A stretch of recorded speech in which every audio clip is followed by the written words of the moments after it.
All right. Hi, everyone. Thanks for coming and giving out your time on Thursday evening for this talk.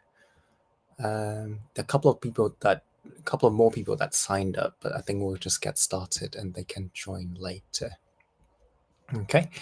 I believe the chat function is on for this presentation.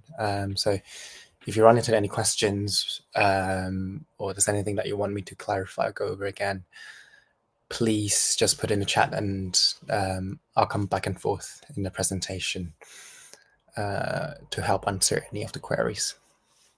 Okay, so let me just start sharing my slides.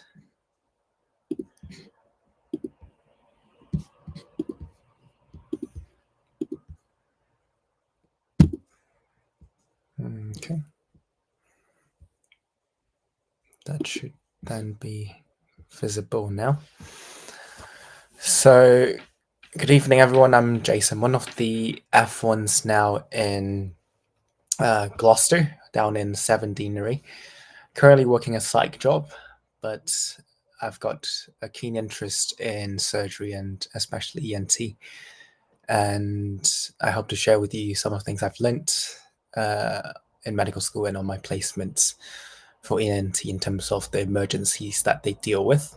And this is part of the Mind the Bleep final series. So hopefully some of these things would be helpful in your UKMLA exams. Okay. So the first thing I want you guys to do is to actually log on to mentimeter. So if you guys can't see the QR code here, or if you go to menti.com and type in the code, that will be helpful. And I hope to use this tool to get a bit of interaction so that it's not just me staring at you and talking. Okay, so I've got a good audience now. So if you guys can join the Mentimeter.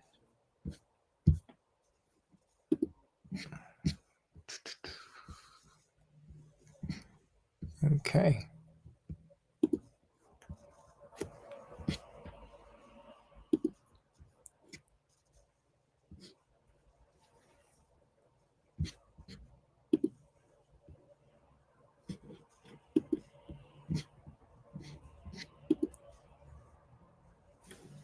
Please let me know if there's any tricky bits in joining.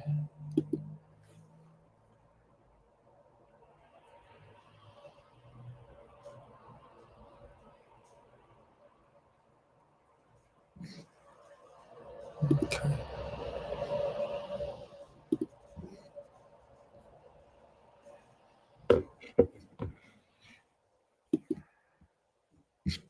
All right. So I can't really tell if people are joined, so we'll see. Okay, perfect. So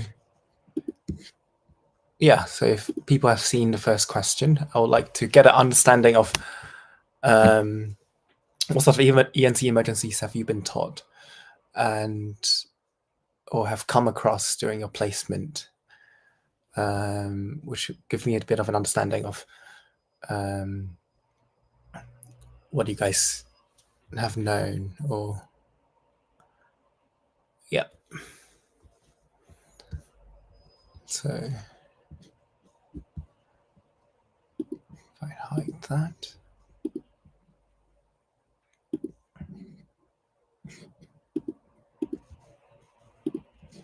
And if I share this, perfect. Yeah, so I think loads of things are coming through. I love seeing epiglottitis up there, a very serious ENT emergency that's kind of rare, but we'll go through that today. Epistaxis, which is a fancy word for nosebleed, peritonsillar abscess. Yeah, loads of epistaxis, malignant otitis externa. Oh yeah, that's a very interesting one. Okay, thank you guys for your response. And just wanted to point out Boerhaave syndrome. My understanding is that it's a unfortunate rupture of the esophagus, resulting in gastric content leaking into the mediastinum, and I think that's more of a upper GI emergency, but an emergency nonetheless, of course. So, but less relevant to ENT, I think. Okay, so going back to the presentation, thank you guys for joining the mentimeter, and now I know that it's working. So just going through the main objectives for today that I hope you guys can take away. So firstly is to learn to recognize and manage some of the life-threatening and common ENT emergencies. And the framework that I hope to talk you guys through is the A2E approach, which is the standardized approach to any medical emergency. So I hope you guys can learn to appreciate how that fits into an ENT emergency scenario. And obviously, given ENT is a surgical specialty, we'll go through a little bit of anatomy that's involved so that you guys have a basic understanding. So some of the topics that I hope to cover today includes Stridor, Epistaxis that many people have mentioned, Post-Tonsillectomy Bleeds, sudden sensory neuro hearing loss, hematomas. Okay, so let's start off with Stridor. I guess the first question I want to pose to you guys is, what exactly is a stridor? If you read in textbooks or if you read online, you often get this very generic description of it's a harsh, high-pitched respiratory sound. But I think the one thing that I hope you guys to all take away is to recognize a stridor. So I'm going to play you two videos right now. One is an adult stridor and the other one is a pediatric stridor, so that especially for people who have not come into contact with patients with stridor, have a bit of understanding and impression of what that is. So if I go here, yeah, that should be coming up now. So I'm going to play this clip and listen to the sound of the stridor and watch the respiratory muscle.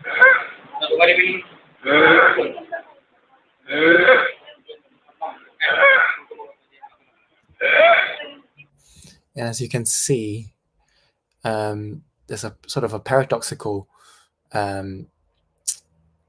suctioning of the lung fields when a person takes a breath in because of the upper airway obstruction. And you can see how much of the accessory respiratory muscles this patient's using. Okay, so, sorry.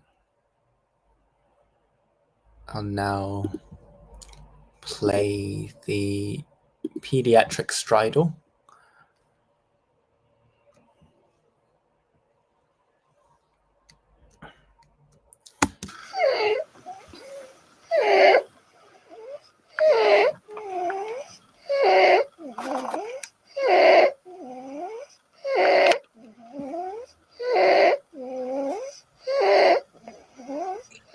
And if you look carefully at the neck, look at that use of accessory muscle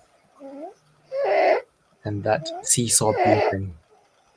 The tummy is inflating while the lungs are deflated. This is such a classic sign of upper airway emergency. So I hope that was useful for people who have not come into contact with stridor before.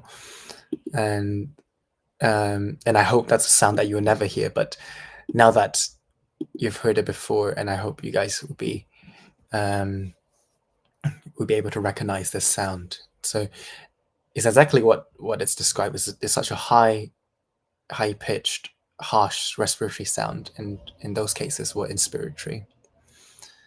And it is a ENT emergency for very good reason. So let's talk about the causes of stridor.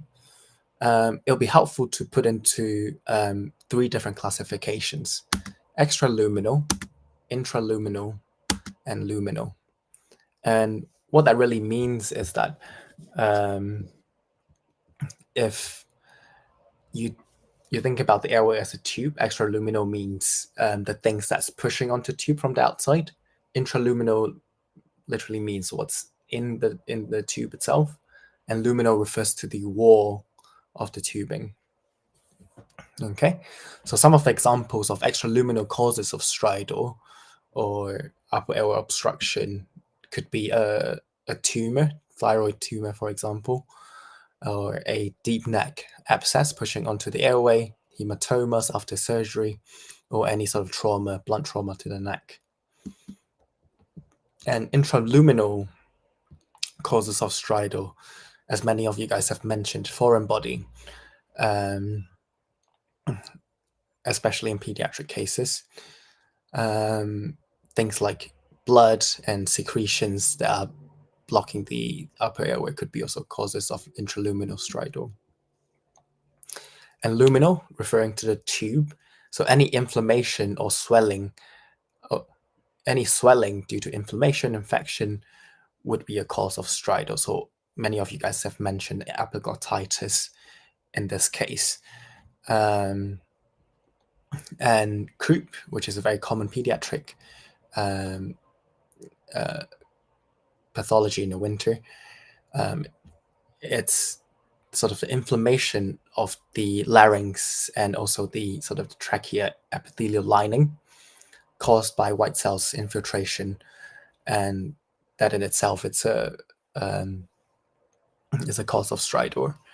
Vocal cord palsy and angioedema are both potential causes, and you can see this is a picture of the larynx in patients with epiglottitis, and you can see how little space that there is for air to pass through.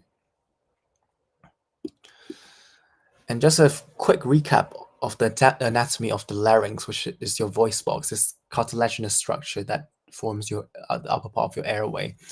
So any sort of obstruction due to foreign body or swelling that we've talked about can be a cause. And you can see epiglottis sitting quite superiorly here in the structure, right on top of the airway. Could be a very serious cause of stridor. And vocal cords here, as you can imagine, if they tighten up, no air will be able to pass through. So those are very serious causes of stridor. So being the doctor on call, what do you think you should do? And like we talked about previously, you'll probably want to approach this in the A to E approach.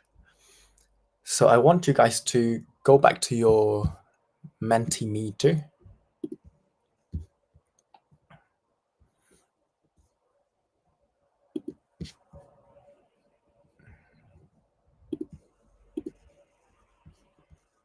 And oops.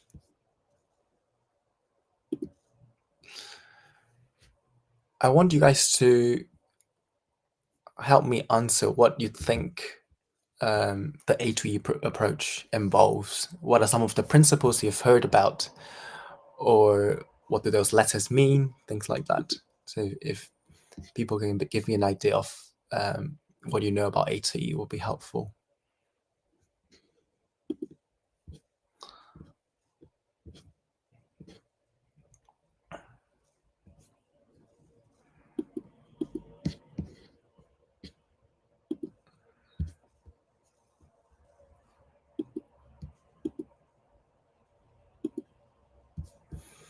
So for those,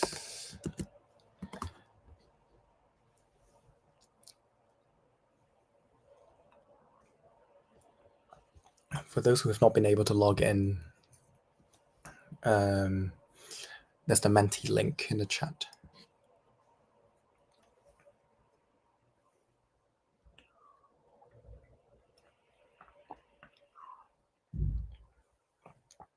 Good. I think I'm seeing a lot of good answers coming through.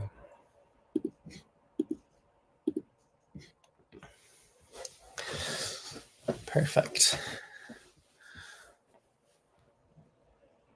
Perfect. So I love how airway is in the middle, and loads of airways are mentioned. And there are some very important principles here. Always recheck, reassess. Start with the most life-threatening, treat as you find. And those are very important principles that we'll go through. So well done. Thanks you guys for participating.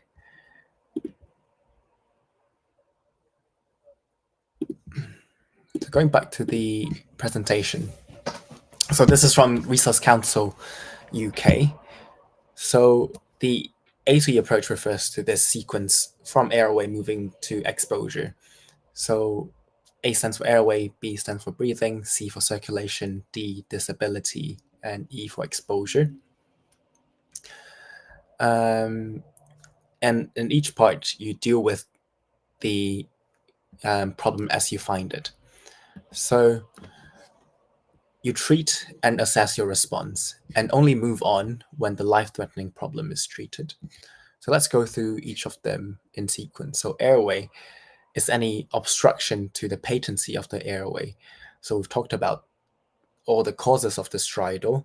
So that's the most important thing that we have to deal with. And it's organized in this way because it's the most life-threatening things that's put in front. So if you don't have airway, you are deoxygenated, then within 3 minutes, your brain can be damaged.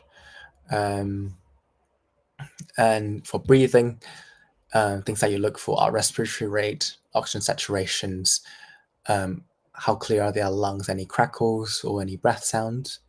Circulation refers to their hemodynamic stability. How's their blood pressure doing? Is their heart rate up? How's their capillary refill? What's your clinical examination finding? What their heart sounds like? What's the ECG looking like? Disability. This one is always a bit of a nebulous one where it actually refers to what disability has the patient have to a fully conscious person. So things that you want to assess here includes a neuro exam, a consciousness exam, which is often an ECG, a GCS score, or a AFPU, so the alert, verbal, pain, unresponsive, quick assessment, and things that can feed into it, including a temperature, and also a glucose level goes into disability. And if any of that are deranged, you will want to treat there. Then if the patient's hypoglycemic, give them some glucose, for example. And E for exposure, or E for everything else, that's where you normally put the things that are less urgent, such as an abdo exam or a limb examination, or sort of if you monitor things like urine output, urine dip, things like that. So someone mentioned always recheck. So it's always important to go back to airway again and just to get your bearings right, assess how the patients responded to your treatment. So as we've talked about, stridor is a very serious airway emergency. So as a relatively junior member of the team, I would advise to always get help, especially in these situations. So what you can do is to dial the 2222 system that's across all NHS England hospitals, I think, which is a fast bleep system to get through to anyone that you want to get hold of. And in this case, it might be the anesthetist, or it might be wiser to call the crash team. And the one thing that I've been taught during medical school was that if you think that you'll need extra pair of hands, always dial for the crash team or the medical emergency response team, because often in these emergencies, someone will have to manage the airway and someone will have to put the cannula in. And obviously with just yourself, it'll be impossible to do that. And for hospitals fortunate enough to have an ENT service on site, it'll be helpful to alert them if you're thinking it could be an ENT emergency, such as epiglottitis, or when anesthetics are struggling a little bit with putting an airway in. And the reason behind that is in these emergencies, we'll likely need a definitive airway, which is medical language for a tube down the throat. Next thing we want to do is to monitor the patients. So going down to B, monitor respiratory rate and O2 saturations using pulse oximetry. And I've written be calm, more of a reminder for myself and hopefully to you guys as well. Probably easier said than done. It's quite important to remain calm in the situation so that you have a bit of space to think for yourself.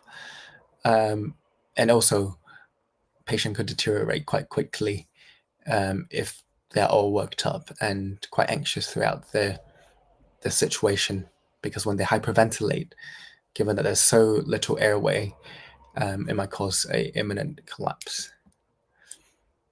In adults with stridor and signs of the sort of poor organ perfusion, high flow oxygen to help oxygenation is recommended, and humidified oxygen would be preferenced in this situation. However, if the patient in front of you is a children, it's been advised that unless senior clinicians are around, to wait for them to be present before commencing any treatment. Some of the things that you can consider doing to help open up the airway include nebulized adrenaline. And you can imagine it works a little bit like salbutamol in asthma, where the adrenaline would bind to the adrenal receptors in the smooth muscle cells in the airway epithelium, causing it to contract, opening up the airway a little bit and dampen down the inflammation. IV dexamethasone, which is a potent steroid, works a little bit slower than adrenaline, but it would help to reduce any further inflammation, especially in conditions like croup. And just as with any medical conditions, treat underlying cause will be quite important to help eventually alleviate that. So that's the basic framework in managing a stridor. I hope that is helpful. And if you have any questions, please put down in the chat. Otherwise, moving on to epistaxis, which is a very fancy word for nosebleeds. Comes from Greek. It means dripping tip. Not very helpful because it could totally be mucus as well. So a bit of an anatomy recap. Nosebleeds can be broadly classified by the anatomical region that's involved into anterior bleeds and posterior bleeds. And 95% of the chance they are anterior bleeds. Very, very rarely you get posterior bleeds. And this is a very nice diagram from osmosis showing the two anatomical areas. So anteriorly in the fleshy part of the nose, you've got your Caselback's plexus, also known as the Little's area, which is a sort of anastomotic network between the anterior posterior ethmoidal artery and the superior labial artery. And it's a very well vascularized area. That's why a most common place for bleed. Posterior bleeds often comes from this Woodruff plexus, which is, in comparison to the anterior plexus, it's a venous plexus. However, it's rarely involved in epistaxis. Okay, so anyone coming through the door with a nosebleed, many of you probably have dealt with this, either yourself or you've seen people around you had it, is to commence first aid. And I think sometimes it's almost taken for granted, and it's not very taught very well in medical school. So in people with nosebleeds, you'll want them to sit upright and with the head tilting forwards. Couple of good reasons for that. So when they're set upright and head tilting forwards, it actually reduces the amount of blood flow going towards the nose, as the heart will have to fight against gravity. And tilting forwards allows blood to come out of the nose instead of going back to the back of their throat. And you will want them to pinch the fleshy part of the nose. And thinking back to the anatomy, you would be putting pressure in the Little's area. And since most of the bleeds are anterior, you hope that that would be enough to cause clotting to occur. And the next thing you'll want to instruct the patient is to spit out any blood that's going down their throat. Again, a couple of good reasons for that. Firstly, it'll prevent any of the it'll prevent their airways from being compromised, as we've just talked about in stridor. It could be a cause of intraluminal stridor, and you'll hopefully prevent any aspiration down their lungs as well. And another thing that I didn't know before I prepared for this talk was that blood going down into patient's stomach are what we call emetogenic. So they make the patient wants to throw up, which will further complicate this situation. So it's a lot more helpful if you can ask the patient to spit out any blood that they have. So when you commence first aid, you keep the patient for observation for 15-20 minutes, and we'll see if the bleeding has subsided. One of the things you can consider doing is to put some ice into the patient's mouth, and it will result in a peripheral vasoconstriction, which, again, might help with the bleeding. So once you've commenced first aid, you'll want to assess the patient. So again, with the A to E approach, airway, we'll want to examine if there's any intraluminal contents, probably from taking the history from the patient, any sort of discomfort or clots that they're feeling, and you can suction if you're worried. Breathing again to see if there's any airway subsequently from the airway compromise. Monitoring respiratory rate and O2 saturation. And because it's a bleeding condition, you'll want to focus on the circulation part of the A to E approach. So you want to check if they're hemodynamically stable, which means they're maintaining a good blood pressure, and their heart rate are not tachycardic, because it's often a first sign of excessive blood loss when your heart is compensating by pumping a bit faster to maintain cardiac output. And CRT here refers to capillary refill time. You can do it peripherally or centrally. And if you see any compromise in those parameters, you'll probably want to think about any resuscitation.